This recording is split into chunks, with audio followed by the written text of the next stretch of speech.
In this video, I'm going to give you an update on some of our pepper projects. I already have seedlings growing indoors, and by growing peppers all year long, I hope to reduce the number of years it takes to stabilize some of these projects. After all, I'm not getting any younger, and I'd like to finish some of these projects before the Grim Reaper sneaks up on me while I'm out in the garden. First, I'll start with some of the Purple Flash hybrids. This one is about 7 inches tall and 7 inches wide and has upright peppers that start out green and then turn red. This is the F2 version. It has variegated leaves that are fairly small. I saved seeds from that one, and this is what they produced. This is the F3 version. It shows a lot more variegation in the leaves, and the leaves are a lot larger and broader.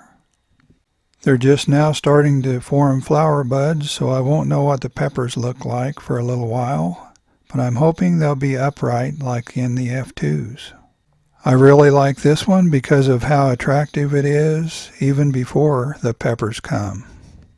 I started out with 30 of these and culled it down to my 5 favorites.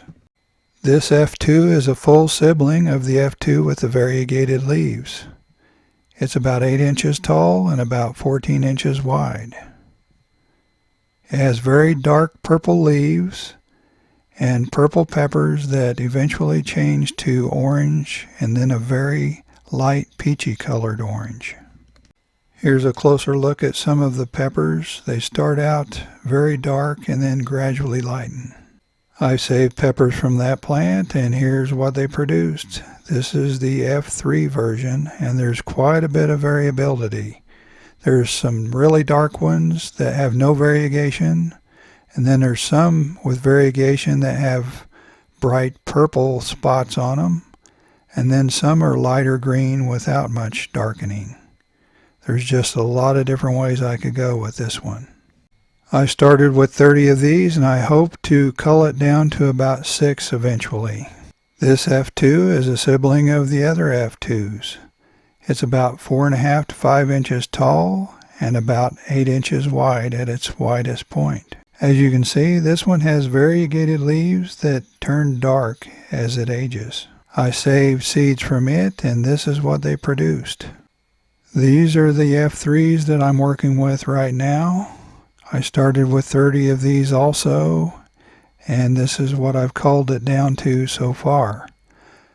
As soon as they produce peppers, I'll probably cull it down to about 5 or 6 of these.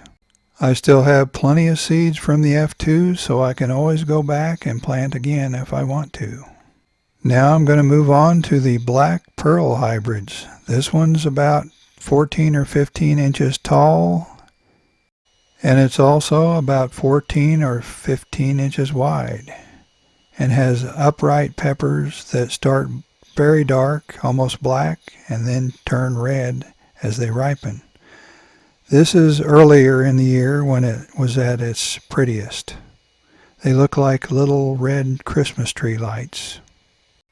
This is the F3 version, and my goal for the F4s is to make a darker leaf and keep the same type of peppers. The seeds from that one produce these F4s. I only have 4 of them that I kept, so I'm hoping for the best.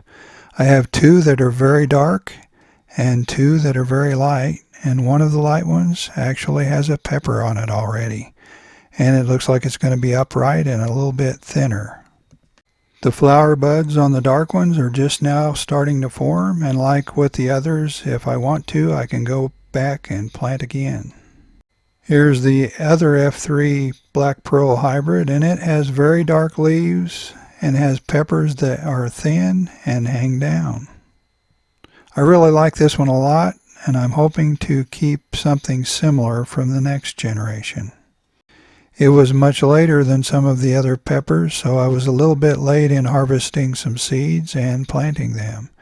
But this is what I have so far. This is the F4 generation. I'm thinking that I might have to plant some more of these. Before you go, let us know which one of these projects you like the best. And if you're just now finding this channel and you haven't subscribed yet, please subscribe. We'll see you next time.